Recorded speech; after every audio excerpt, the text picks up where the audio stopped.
Hurricane Idalia remains an extremely dangerous, at this point, Category 1 hurricane as it marches into Georgia. Idalia made landfall this morning as a Category 3 hurricane in the Big Bend of Florida, where the panhandle curves into the peninsula. It unleashed life-threatening storm surges and rainfall across an area that has never before received such pummeling. More than 242,000 customers are now without electricity. Strong winds snapped trees, knocked down power lines, and sent water rushing through streets and yards. We know of at least one death so far from this storm. A driver in Pasco County lost control and crashed into a tree. The hurricane also impacting travel. Nearly 900 flights are canceled so far. Idalia impacting not just Florida, but Georgia and the Carolinas as well. This is a live look, Myrtle Beach, South Carolina. We have team coverage of Hurricane Idalia. Meteorologist Danny Beckstrom tracking the storm's path, but we're going to begin with ABC's Nguyen. She is live in Tampa, Florida with the very latest there. David, Sandra, here in the Tampa Bay area, rain had steadily fallen all morning, causing some surrounding streets to flood. Today, Hurricane Idalia making landfall in Florida's Big Bend as an extremely dangerous Category 3 storm, downgrading from a short-lived Category 4, according to the National Weather Service. The storm making a direct hit near Keaton Beach. Oh, my goodness. In the Tampa Bay area, streets flooded. Idalia bringing life-threatening storm surges and knocking out power for hundreds of thousands of customers. Do not go outside in the midst of this storm. If it's calm where you are, it may be because you are in the eye of the storm, and those conditions will change very, very quickly. The National Weather Service calling Idalia an unprecedented event. No! Since no major hurricanes on record have ever passed through the region. My house is down in Keaton. I don't know if it's there or not. We've never seen this before. Category 1 has scared us, man. I mean, this right here is bad.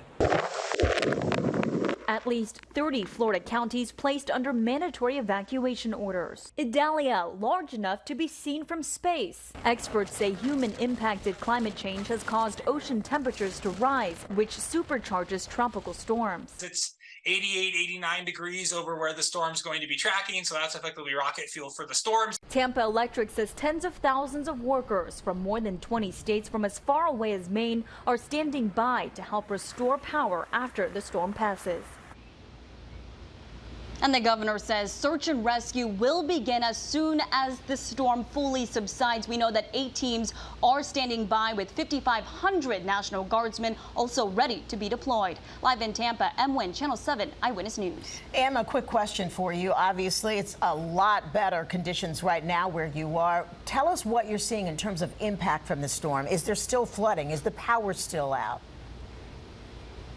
Yes, certainly. Throughout this morning, we had flickers of the power going out. We know that already tens of thousands of people in Florida had their power go out overnight. We know that the streets surrounding this area have been flooded. We also know that the Tampa International Airport, those areas are flooded as well, meaning that airport is still closed. As you mentioned, some of those flight cancellations, a lot of those coming out of the Tampa airport. Now, of course, if we continue to watch Hurricane Idalia move northward, we're going to see those high winds and strong storms and those heavy rains come down in Georgia and the Carolinas as well, as we had seen here in Tampa all morning.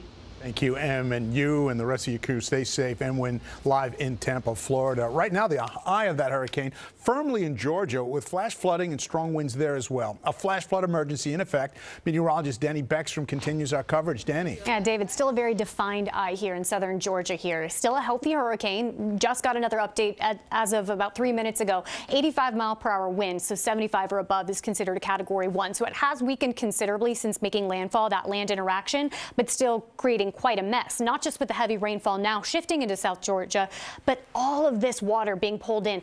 Those outer rain bands have that constant moisture source from the Gulf, so the heavy rain continues, and the storm surge flooding not over yet either, because that's the wind direction pulling in that wall of water from the Gulf. And you have to keep in mind the Florida Peninsula here, lots of river systems, right? In Fort Myers, you have the Caloosahatchee. In Charlotte County, you have Charlotte River, and then up through the Tampa area of the Hillsborough River, and those rivers act as kind of a highway system for the storm surge flooding, and that's where you get a lot of the flooding issues that are a little further inland. It's not just the heavy rain falling, it's that actual Gulf water moving onshore, and as long as the wind direction stays from that direction, that will continue to be an issue. I want to take it back to 7:45 as Idalia made landfall. It made landfall near Keaton Beach as a strong, healthy Category 3. There was an eye wall replacement cycle just before landfall, which is actually a sign of a healthy strengthening storm. But as it moved over land right after that eye wall replacement cycle, it started to fall apart. So a very strong Category 3, again, wind of 125, gust to 160. It made landfall at 7:45. This is where the eye is now near Valdosta in Georgia, and you see the entire eye wall now in southern Georgia. Really heavy rain. You're also going to get that tornado threat just with the winds whipping through. But it is going to take a turn to the east and head back out into the Atlantic. But even South Carolina could see hurricane force wind.